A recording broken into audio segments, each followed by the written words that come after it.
ሰላም ሰላም፣ እንዴት ናችሁ? ውድ የጽጌ ኪችን ቤተሰቦች፣ ዛሬ የምንሰራው ፓንኬክ ነው።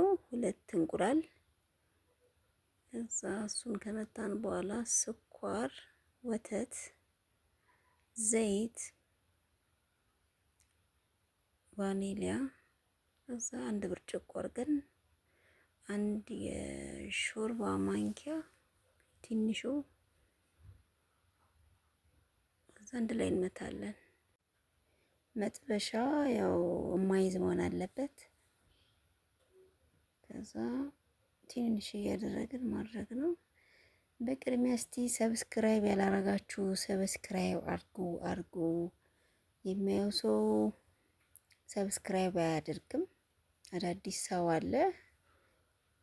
ከ60% በላይ ሰብስክራይብ ያላደረገን የሚያዩና እባካችሁ ሰፖርት ለማድረግ ሰብስክራይብ አድርጉኝ ይላለሁ።